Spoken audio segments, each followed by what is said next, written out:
1 Samuel 17:47. Vamos à leitura. Todos que estão aqui saberão que não é por espada ou por lança que o Senhor concede a vitória, pois a batalha é do Senhor, e Ele entregará todos vocês em nossas mãos. Amém. São palavras de Davi no meio da batalha. A história de hoje é a história de um homem chamado Davi, que foi levantado por Deus para vencer os inimigos e glorificar o nome do Senhor. Não é uma história onde nós poderíamos pegar o personagem de Davi e até de uma forma assim de distorcer a palavra e levar para um emocionalismo e falar que o Davi foi rejeitado pela família, foi desprezado por não sei quem, mas não sei quem, até porque ele não foi. O Davi não foi rejeitado pela família dele. Ele não foi desprezado pela família dele. A verdade é que Davi ele era o caçula, era o filho mais novo. Então era normal que os mais velhos fossem para a guerra e ocupassem funções dentro da família, até na sociedade, que eram adequadas para eles. Enquanto que o mais novo, o caçula, podia muito bem ficar cuidando das ovelhas como Davi ficava. Então não é que alguém olhava para o Davi e desprezava ele, não, mas acontece que pela própria idade dele, aparência física, ele não era feio. A palavra de Deus fala que Davi era bonito, tinha olhos bonitos e tal, mas ele não tinha uma aparência de um soldado, de um homem guerreiro, Então não dá para a gente usar essa palavra, para trazer para um emocionalismo, assim, a gente fala, olha quem foi desprezado pela família e tal, olha o que aconteceu com Davi, porque não é isso, O que nós podemos ver nessa palavra é uma palavra onde Deus é exaltado, onde o Senhor é glorificado pelo fato dele ser Deus e ele ungir, ele capacitar uma pessoa para a batalha, para vencer os inimigos e o seu nome ser engrandecido. Não é o louvor a um homem, mas sim o louvor ao único Deus, soberano e santo, Então, Deus, no momento da história de Israel, onde o primeiro rei de Israel, chamado Saul, ele estava fazendo a coisa errada, Saul estava errando, estava cometendo pecados, desobedecendo a Deus, fazendo coisas que não era para ele fazer e não fazendo o que era para ele fazer. Nós temos que ter muito cuidado com isso, O que é para nós fazermos, nós devemos fazer. O que não é para fazer, nós não devemos fazer. Saul, por exemplo, ele já estava até sacrificando animais, coisa que era o serviço do sacerdote, Então ele estava já, como rei, ele já deixou de ser rei, agora ele estava ocupando o papel de sacerdote, mentindo, fazendo coisas terríveis. Então Deus se desagradou com ele e Deus resolveu substituir o rei Saul. E Deus ia levantar um outro homem para reinar a nação de Israel. O que Deus faz? Deus chama o sacerdote, profeta Samuel e manda Samuel até a casa de Jessé para ungir um outro homem para ser rei de Israel. Eu acho interessante, porque está no capítulo 16 de 1 Samuel, quando Deus fala com o Samuel, manda o Samuel ir ungir um filho de Jessé. Samuel ele fica com medo, ele fala, mas Deus, olha a conversa, a intimidade com Deus, mas vai acontecer assim, quando estiver indo ungir um outro rei, e o Saul, que é rei, descobrir que eu estou indo ungir outra pessoa para ser rei, ele vai me matar. Aí Deus fala o seguinte para Samuel, não Samuel, vamos fazer o seguinte, você não vai falar que vai ungir outro rei, você vai falar, quando alguém perguntar, que você vai sacrificar para mim. Pega um animal, leva e você vai fazer um sacrifício, e aí você convida o Jessé, o pai do futuro rei, para estar junto. Então Deus, ele dá uma solução, ele dá uma ordem e dá uma solução ainda, para que o Samuel não fosse mal visto pelo rei e até morto pelo rei. Então Deus resolveu ocultar isso do rei, a unção de um outro para ocupar a posição de rei, e Deus usa Samuel para fazer isso. Então Samuel vai até lá. Então vamos lá, 1 Samuel 16:1, eu vou ler o que aconteceu. O Senhor disse a Samuel, até quando você irá se entristecer por causa de Saul? Eu o rejeitei como rei de Israel. Então o Samuel, ele era um homem piedoso, e ele estava com pena de Saul, ele estava com dó do Saul. E aí Deus fala: escuta, Samuel, você não tem que ter dó dele, eu já o rejeitei. Jamais nós vamos ser mais piedosos que Deus, irmãos. Jamais nós vamos ser mais justos do que Deus. Se Deus havia rejeitado aqui o rei Saul pelo que Saul estava fazendo, então Deus fala para Samuel: você não tem que ter dó dele, eu já o rejeitei. Pronto, está acabado, Deus já o rejeitou. Mas Deus rejeita alguém, pastor? Rejeita. Deus rejeita, a Bíblia mostra que Deus rejeita. Deus rejeita aqui o Saul pelo que fez, Deus rejeitou o Esaú também, e várias pessoas, e também Deus vai rejeitar muitos pecadores que Deus não quer salvar. É Deus que sabe, Deus manda, Ele é soberano, então Ele recebe quem quer, Ele adota quem quer e rejeita quem quer, porque Ele é Senhor. Então Samuel, ele vai até a casa de Jessé. Chegando na casa de Jessé, já com o chifre cheio de óleo, Deus manda ele pegar um chifre e pôr óleo para unção. Ele chega na casa de Jessé, e naquela reunião familiar ele fala para o Jessé chamar os filhos dele. E nisso Samuel já bate o olho em todos os filhos, e fala: bom, só pode ser esse aqui, o Eliabe. O Eliabe era o mais velho, era o mais forte, era o maior. E Deus fala para o Samuel: Samuel, não é o Eliabe, não é esse. Aí, certo, Samuel coçou a cabeça: puxa vida, já errei de primeiro. Mas Deus fala para Samuel: eu vou falar quem é. E aí ele olha para Abinadab, que era o segundo filho, Para Jessé: qual é o outro? Não, Abinadab, que era o segundo mais velho. E Deus fala para Samuel: também não é esse. E aí vem o Samá, e Deus fala para ele: também não é esse. E depois de Jessé apresentar 7 filhos para Samuel, Deus fala para Samuel: não é nenhum desses 7, nenhum deles eu escolhi. Aí o Samuel pensa: mas como é que pode? Não tem todos os filhos de Jessé? Aí eu olho para Jessé e falo: escuta, Jessé, tem mais algum filho?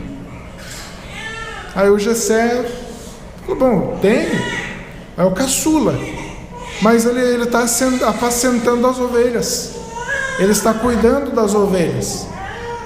E Samuel fala para o Jessé: manda buscá-lo, e não vamos comer até que esse filho mais moço chegue até aqui. Ou seja, ninguém vai comer, ninguém vai fazer nada, porque Deus escolheu esse jovem, esse moço. Vamos esperar ele chegar. Quando chega Davi, talvez está meio sujinho, cuidando das ovelhas. Aliás, tem muita gente que fala que Davi era desprezado até porque ele estava cuidando de ovelhas, era um trabalho secundário. Alguns consideravam trabalho secundário porque quem cuidava de ovelhas, nessa época, ele se sujava bastante, chegava com um cheirinho não muito bom do serviço e tal, mas ele estava trabalhando, estava lá cuidando, estava apacentando. Então ele chega do campo e aí ele é ungido. Samuel derrama o óleo sobre ele. Aquele era o escolhido de Deus para ser o novo rei de Israel. Interessante aqui que após essa consagração, após essa unção, o Davi, ele não assume logo em seguida o cargo de rei. Veja como Deus vai preparar. Veja como quando Deus tem um plano para nós, ele trabalha, ele faz com que a gente viva, com que a gente tenha experiência. Embora ele já tivesse escolhido este homem, ele deixa a vida do Davi ainda seguir, naturalmente como estava. Agora há pouco estava ouvindo, nós estamos lendo Gálatas, no grupo da igreja, e chegou um momento onde foi lido que Deus escolheu Paulo desde o ventre da mãe de Paulo. Escolheu para quê? Para ser apóstolo, para o ministério. Então veja como Deus escolhe. Aqui Deus escolheu Davi e agora ele unge, ele separa. Mas o Davi, ele não sai exercendo o papel de rei. O Davi não sai agora se preparando para guerrear, porque o rei ia para as batalhas. O Davi não vai enfrentar uma academia para ficar mais musculoso, para ficar maior. Ele não vai mudar de aparência. Não, ele não faz absolutamente nada. Ele continua adorando a Deus, continua servindo a Deus, continua apacentando suas ovelhas, continua obedecendo ao seu pai. Ele podia falar para o pai dele: agora eu não vou te obedecer mais não, porque eu vou ser rei de Israel, agora vocês têm que me obedecer. Ele continua obedecendo. E o que acontece? O Davi, ele cuida das ovelhas, mas também o que ele faz? Quando o pai dele manda ele levar os suprimentos até a batalha, porque nessa época Israel, a nação de Israel estava guerreando contra os filisteus. Então o Davi, ele pegava os suprimentos, o pão, o mel, os queijos, né, e levava para os seus irmãos que estavam na batalha. Olha o serviço simples que ele fazia, né? Enquanto os seus irmãos estavam na batalha, os irmãos mais velhos estavam na guerra, Davi era designado para levar lá. Ele era o marmiteiro, né? Hoje chamam de quentinha, né? Tinha um tempo chamado de marmita mesmo, né? Eu fui marmiteiro. E foi, coincidentemente, eu era o irmão mais novo e levava marmita para o meu irmão, que trabalhava lá em Telemaco Borba, num pátio de madeiras, né? Então era longe, eu tinha que pegar aquela marmitinha de metal, de alumínio, assim, e minha mãe fazia, eu embrulhava aquilo lá, botava numa sacola e andava, né, uma avenida inteira lá em Telemaco, pegava o bonde aéreo, lá em Telemaco tem um bonde aéreo, entrava no bonde e cruzava lá para o outro lado do rio, aí andava mais uns 4 quilômetros e encontrava meu irmão lá de caminhão e ia deixar a marmita com ele, né? Era considerado serviço secundário, mas não estava nem aí, porque no final do dia ele me dava sempre os trocos ali, né? Tinha uma recompensa por isso. O Davi, ele era isso, ele era o marmiteiro, ele levava as coisas, né? E nessa de obedecer o seu pai, ele começou a observar que os filisteus estavam guerreando, mas os filisteus ficavam num morro e os israelitas no outro, e ficava um vale entre eles, né? E parece que não estava tendo uma batalha de verdade quando a gente vai olhar esse texto, né? Havia mais sim uma provocação. Davi começou a observar, ele falou: poxa, o que acontece? Tinha um homem enorme lá de 2,9 metros, quase 3 metros de altura. Quem tem 1,5 metro de altura aqui? Tem alguém que tem 1,5 metro de altura? Dava 2, né? Ele estava mais ou menos 3 metros que o Golias tinha, né?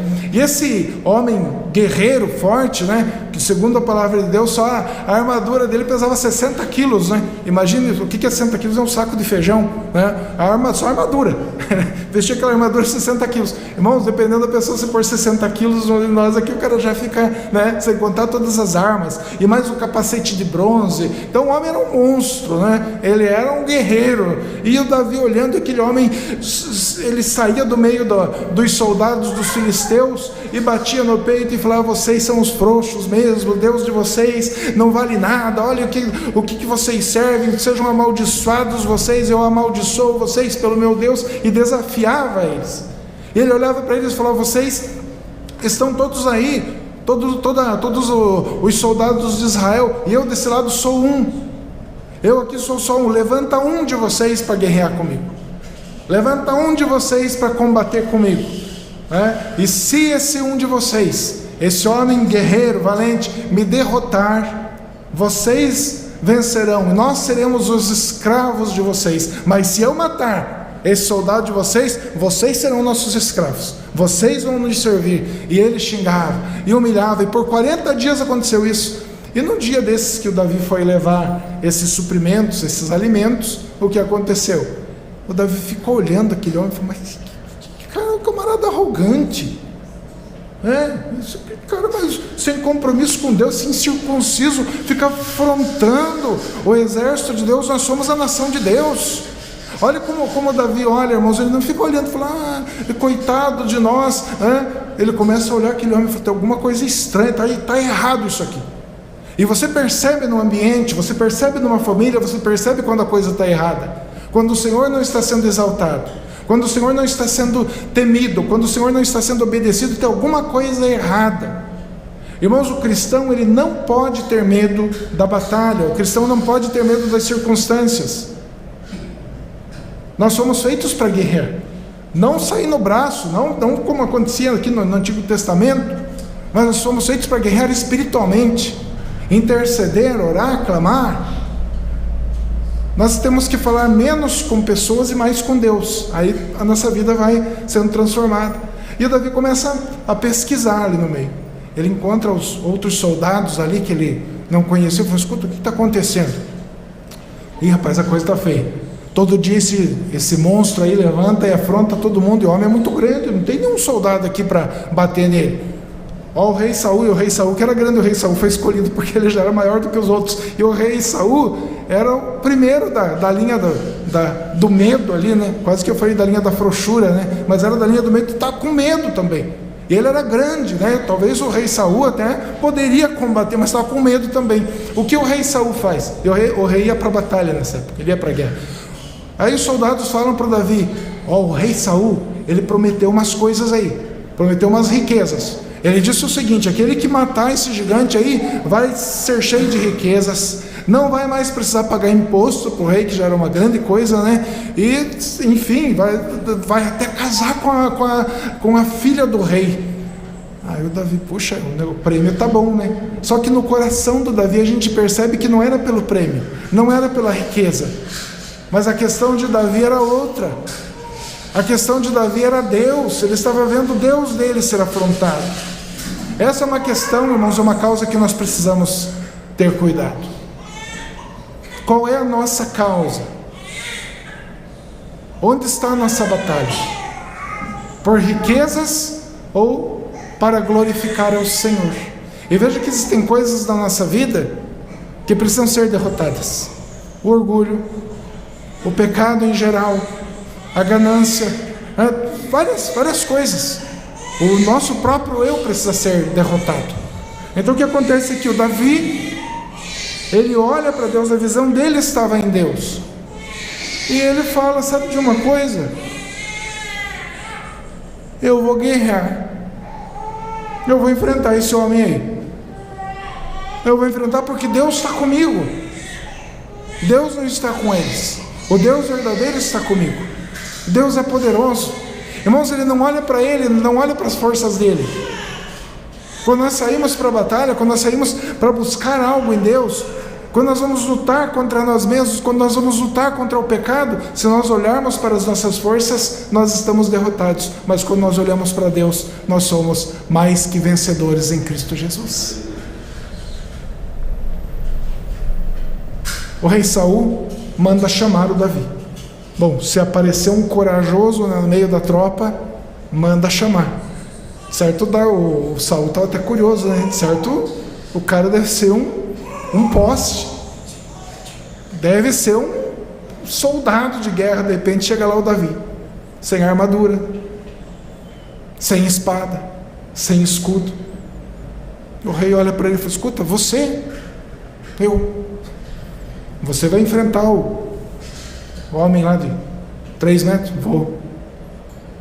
Mas você não tem, Saul, logo, você não tem uma aparência de soldado. Você tem uma boa aparência, mas você não parece um guerreiro. Aquele homem que está afrontando lá, ele já nasceu na batalha. Aquele homem é desde a juventude dele, ele guerreia. Você não, você cuida das ovelhas.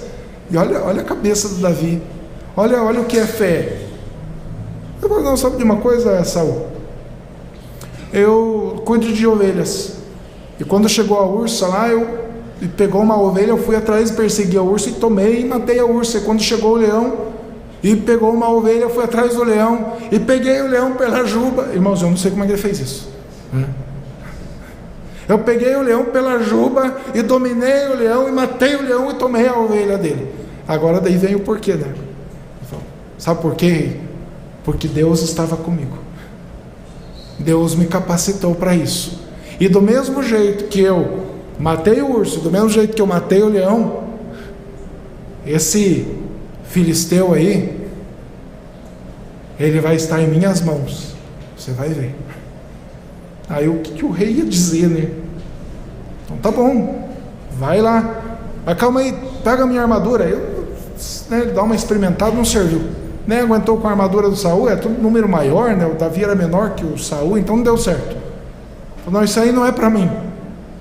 Porque as nossas armas, irmãos, elas não são essas armas visíveis. Paulo fala que as nossas armas não são carnais, mas poderosas em Deus para a destruição de fortalezas. Nós não lutamos com as nossas mãos. Nós não lutamos com as armas que o mundo oferece. Nós lutamos com as armas espirituais. Primeiro, a fé que o Senhor nos deu. Nós cremos em Deus, nós cremos na palavra de Deus. Nós somos revestidos pelo Espírito Santo de Deus. E o Davi sai da sala do Saul. E ele vai em direção ao campo de batalha. Primeiro ele faz o que? Ele pega o seu alforje, né, aquela bolsinha de pastor, pega a sua atiradeira, né, tem Bíblia que traduz como fonda, e ele vai até o rio e escolhe 5 pedras redondas, né, bem as mais bonitinhas, ele deu uma caprichada ali, né, e vai em direção ao campo de batalha, e vai enfrentar o gigante. Eu imagino, né, irmãos, aí não é que o homem foi desprezado, mas pensa bem, você olhar numa guerra, os homens todos cheios de armadura, capacete de bronze, escudo, e aparece um homenzinho lá, com uma bolsa, com uma atiradeira, como se fosse um estilingue hoje, né? Só que estilingue sai assim, aí agora a fonda você rodava e soltava ao lado e a pedra era atirada, sem proteção nenhuma, sem escudeiro. E do outro lado, o gigante Golias, de quase 3 metros de altura, todo bem aparelhado, todo equipado, e ainda um escudeiro na frente, né? Eram 2 contra 1. Não era só o Golias, ele tinha com um escudeiro, tinha um só na defesa dele. Não é que o povo desprezava, não é que o Davi foi desprezado, mas irmãos, olhando ali, realmente aos olhos humanos era complicado. O irmão do Davi já tinha falado, quando ele foi observar, ele falou: você só veio aqui para ver a guerra, só veio aqui para ver o derramamento de sangue. Você é curioso, você não tem interesse em lutar. Isso não é desprezo, isso é meio que a lógica, né? Você olhar para uma pessoa sem preparo nenhum e querer brigar, querer partir para a guerra. Mas eles esqueceram que o coração de Davi é diferente. É por isso que Deus falou para Samuel: o homem olha a aparência, eu vejo o coração. Eu escolho ele de acordo com o meu querer, eu sondo esse homem. Hoje Deus faz o quê? Ele não olha a aparência. Deus é o mesmo, ele olha o coração. Não é a aparência de santidade, não é a aparência de um bom crente, mas sim o coração voltado a Deus, que faz uma pessoa ser de Deus. Agora Davi, ele vai cheio de coragem, enquanto o povo todo apavorado, né? O povo todo preocupado, Davi, ele vai em direção ao gigante, o gigante vai em direção a ele. E às vezes na nossa vida é assim, né? Os problemas vêm, as complicações vêm, e se a gente olhar para o problema, se a gente olhar para a dificuldade do problema, nós vamos para o grupo dos covardes, nós vamos para o grupo dos perdedores, porque nós perdemos, irmão. Se a gente olhar para as circunstâncias, a gente perde a fé, a gente perde a esperança. Mas quando nós olhamos para Deus, quando nós olhamos para o Senhor, nós nos fortalecemos e nos enchemos de esperança.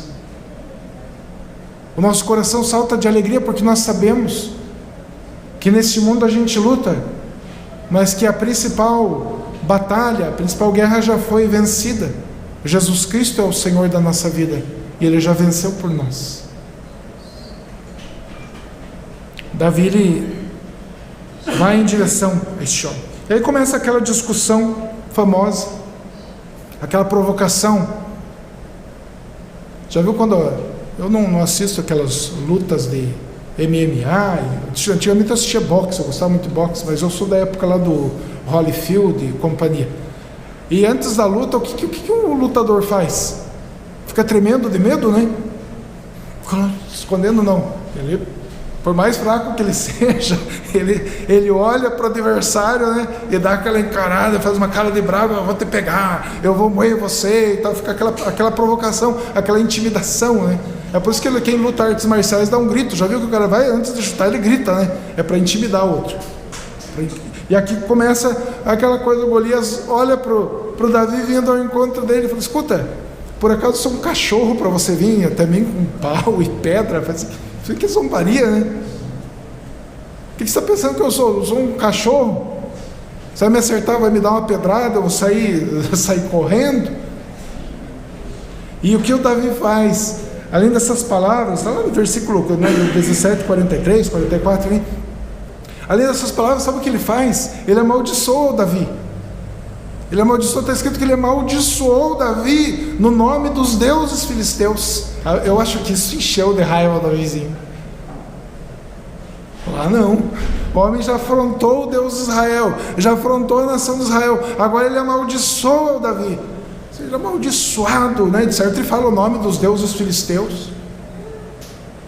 E tem mais, Davi: eu vou dar o teu corpo hoje para as aves do céu comer, eu vou matar você e toda a nação de Israel. Imagina a intimidação, né? Mas vocês acham que o Davi se intimidou? Agora o Davi, ele não estava assim, ele não ia fazer um discurso dele mesmo, ele não ia fazer um discurso para intimidar o Golias. Ele ia falar algumas palavras que iriam fortalecer a nação de Israel, que iriam nos fortalecer hoje. Olha o que ele diz no versículo 45. Diz Davi: você vem contra mim com espada, com lança e com dardo, mas eu vou contra você em nome do Senhor dos Exércitos, o Deus dos exércitos de Israel, a quem você desafiou. Agora a coisa ficou feia. Você vem com dardos, lanças, escudo e escudeiro, mas eu vou contra você em nome do Senhor dos Exércitos. Eu não vou contra você com armas que podem ser vistas. Eu não vou contra você com uma aparência que pode intimidar você, mas eu vou em nome do meu Senhor. Quando a gente consegue compreender essas palavras, a nossa vida ela é transformada, a nossa vida é mudada. Nós não vivemos pelas nossas forças, nós vivemos em nome do Senhor dos Exércitos, para a glória do Senhor dos Exércitos. Nós não lutamos para a nossa glória, nós não derrotamos para a nossa glória, nós fazemos tudo para a glória de Deus, para a glória do Senhor. Nós não cantamos para nós mesmos. Não há espaço para exaltação humana dentro de uma igreja cristã. Nós lutamos e vencemos para a glória de Deus. Sofremos para a glória de Deus. Lutamos para a glória de Deus. Ele continua agora. Agora Davi dá uma resposta. Ele fala: hoje, versículo 46, hoje mesmo o Senhor, olha o que ele fala, irmãos. Hoje mesmo o Senhor o entregará nas minhas mãos, e eu o matarei, e cortarei a sua cabeça. Hoje mesmo darei os cadáveres do exército filisteu às aves do céu, e aos animais selvagens, e toda a terra saberá que há um Deus em Israel. Irmãos, veja as palavras, ele não está falando: ó, gigante, você me amaldiçoou, você me desprezou, por isso eu vou fazer isso com você. Ele está dizendo: hoje mesmo o Senhor vai entregar você em minhas mãos, e eu vou matar você e vou cortar a tua cabeça. Não faça isso, isso não é para os dias de hoje. Hoje a nossa luta é diferente. A nossa luta não é contra a carne e o sangue. Nessa época aqui era. O nome do Senhor é glorificado, era engrandecido quando o exército de Deus combatia contra aqueles exércitos idólatras que não criam no Senhor. Hoje o nosso combate é espiritual, mas da mesma forma que Davi viu, aqui nós temos que ver: hoje mesmo o Senhor vai me entregar, hoje mesmo o Senhor vai me dar. Isso é fé, isso é acreditar no Senhor.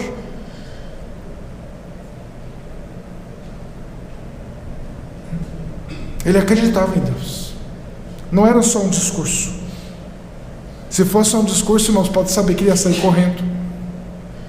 Ele ia pedir colo para o pai dele: socorro aqui, pai. O negócio pegou para o meu lado. Ele mostra coragem, porque ele cria em Deus. Mostre coragem, porque você crê em Deus. Nós temos às vezes o costume de correr para pessoas, de pedir socorro. É bem verdade que a igreja pede ajuda para a igreja, mas acima de tudo, irmãos, a nossa confiança deve estar em Deus. Nós pedimos para Deus, nós pedimos socorro ao Senhor, e Ele nos fortalece, e com toda certeza Ele nos enche de esperança e nos fortalece no nome do Senhor. E agora o versículo 47 que eu li no início é o versículo chave, porque realmente essa palavra não é uma palavra de destaque humano, de exaltação humana, mas de Deus. No versículo 47 ele diz: todos que estão aqui saberão que não é por espada ou por lança que o Senhor concede vitória, pois a batalha é do Senhor, e Ele entregará todos vocês em nossas mãos. Após isso, Davi, ele vai em direção ao gigante, ele atira a pedra bate na testa, o gigante cai, ele toma a espada do gigante, como ele tinha prometido, e corta a cabeça. Essa cabeça é levada até o rei depois. É uma cena violenta, mas é uma cena que exalta ao nosso Deus, ao nosso Senhor, e mostra que quando Deus quer operar, ninguém pode impedir. Não há força maior que o nosso Deus, não há ninguém superior a Deus, não há ninguém que possa desonrar a Deus e não ser punido. Por mais que tarde a punição, mas todo aquele que se levantar contra Deus vai ser punido. Todo aquele que não glorificar a Deus vai ser punido. Porém, todo aquele que depositar toda a sua confiança no Senhor, este será exaltado com Deus, será chamado filho de Deus. Esse realmente será fortalecido e vai engrandecer o nome do Senhor. E aqui eu quero fazer um paralelo. Veja, irmãos, que a nação de Israel estava sendo oprimida, e eles estavam com medo, eles estavam sendo derrotados na realidade. É interessante porque essa derrota não começa no inimigo que é forte, mas começa na casa de Israel que estava fraca. Guarda essa verdade: a derrota não começa porque o inimigo é forte, mas sim porque uma pessoa está fraca espiritualmente. Saul estava em desobediência, com isso ele levou a nação de Israel à desobediência. E quando a nação de Israel se torna desobediente, eles são punidos por Deus, eles estão sendo castigados por Deus, que usa os filisteus para castigar essa nação. Porém agora Deus, Ele vai fazer com que o nome dele seja engrandecido nessa nação que Ele escolheu. Enquanto um povo está sendo oprimido, Deus levanta um homem para salvá-los. Toda a humanidade estava sendo oprimida, e Deus tem um povo dele, um povo escolhido, um povo santo, que Deus chama de igreja. E o homem não conseguia vencer o pecado, o homem estava sendo oprimido pelo pecado. O homem já havia sido derrotado pelo pecado e a morte, lá no paraíso, lá no jardim do Éden. Quando Adão desobedece a Deus, ele foi derrotado pelo pecado, o gigante pecado que leva o homem à morte. E o homem já nasce morto em seus delitos e pecados. O homem já nasce devendo para Deus. E o homem peca, e o homem é dominado pelo pecado. Paulo chama isso de escravidão. E o homem não tem como vencer isso. Às vezes nós tentamos nos encorajar contra o pecado, mas somos derrotados pelo pecado. É impossível ao homem vencer. E o homem se esconde por causa do pecado, como a nação estava se escondendo, a nação de Israel estava se escondendo. Não há como haver um enfrentamento direto. Nenhum homem nesse mundo, nenhum homem pode enfrentar o pecado de igual para igual. Ele vai morrer. Ele não pode lutar com as suas forças. Ele não tem força para lutar contra o pecado. E a morte vai ser o seu presente, o seu troféu no final da vida. O que Deus faz Assim como Deus manda Samuel ir lá e ungir Davi, por aquele homem Deus iria trazer a Israel a vitória. Por aquele homem chamado Davi, o gigante a ser derrotado. E no tempo em que Deus quis, segundo as suas promessas,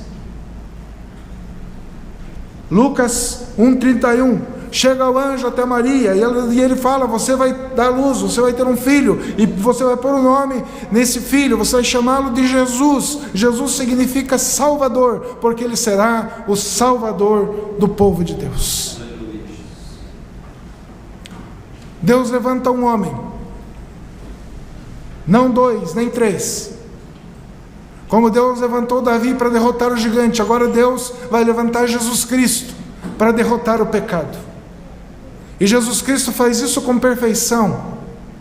Jesus Cristo, ele olha para Deus, ele faz para a glória de Deus, ele vence para a glória de Deus, ele é obediente para a glória de Deus, ele exalta a Deus na sua maneira de viver. Ele vence não com armas humanas, mas ele vence porque ele foi ungido logo no início do seu ministério, ele foi ungido pelo Espírito Santo de Deus. O ungido significa capacitado. Jesus Cristo significa Salvador ungido, um Salvador capacitado por Deus, preparado por Deus para vencer. Onde uma pessoa falou: mas e se Jesus tivesse pecado? Não, era impossível. Jesus não veio para ter pecado, ele veio segundo a promessa de Deus. Ele sendo homem e sendo Deus, era impossível Jesus perder. Ele veio realmente para derrotar, ele foi ungido para vencer o pecado, ele foi ungido para vencer a morte. Ele veio para derrotar o nosso adversário, ele veio para derrotar Satanás, ele veio para derrotar o pecado, ele veio para derrotar a morte que havia dominado o ser humano. Paulo escreve em 1 Coríntios 15:57, mas graças a Deus que nos dá a vitória por meio de nosso Senhor Jesus Cristo. Naquela época a nação de Israel podia falar: graças a Deus, Deus nos deu a vitória, o Davi foi lá e derrotou o gigante. Agora Paulo, ele escreve: graças a Deus que nos dá a vitória por intermédio do nosso Senhor Jesus Cristo. Paulo não cita outro nome, Paulo não dá outra opção, Deus não nos dá outra opção. Ele nos dá um homem semelhante a nós, ele nos dá o seu Filho, que vem para vencer, e que vem no nome do Senhor dos Exércitos, e ele é o Senhor dos Exércitos. Impossível não vencer, impossível Jesus Cristo não dar conta do nosso inimigo, seria impossível Jesus Cristo não derrotar este monstro criado, pelo homem ali na sua perversidade, na sua desobediência. Agora Deus vem para derrotar este pecado e vem para derrotar a morte. Romanos 5,19, parte B do versículo, Paulo diz assim: por meio da obediência de um único homem, muitos serão feitos justos. Muitos quem? A igreja. Quem está na igreja, quem crê em Jesus, quem deposita a sua esperança em Jesus. Por meio de um homem, o Senhor nos livra do pecado, ele nos torna justos, justificados, e hoje nós somos mais que vencedores em Cristo Jesus. E por último, 1 Coríntios 15:55, Paulo, ele canta contra a morte, ele canta um cântico de vitória. Ele diz: onde está, ó morte, a sua vitória? Onde está, ó morte, o seu aguilhão? Há um questionamento: acabou a morte perdeu para Jesus Cristo. Se Jesus Cristo venceu a morte, se Jesus Cristo venceu o pecado, nós somos o seu povo, ele é conosco, e nós não devemos temer mal algum. Paulo fala em Romanos capítulo 8, se Jesus Cristo morreu na cruz e nos deu a salvação, imagine se ele nos vai dar todas as condições para que nós sejamos salvos, que nós permaneçamos na fé. A nossa força vem do Senhor. Nós podemos nos levantar como Davi se levantou e dizer: eu vou em nome do Senhor dos Exércitos. Tem um pecado que está rondando a minha vida, tem uma dificuldade, tem problemas, tem tantas coisas que querem me enfrentar, que querem me derrotar, mas eu vou em nome do Senhor dos Exércitos. A minha esperança está em Deus. Irmãos, nunca Nunca confie nas tuas forças, confia em Deus. Apresenta a situação para Deus, apresenta a família para Deus, apresenta o trabalho para Deus, apresenta tudo para Deus. Pode ter certeza que Deus é com a sua igreja, Ele cuida da sua igreja, Ele cuida do seu povo. Eu vou contra todas essas coisas, em nome do Senhor dos Exércitos. Vamos ficar em pé.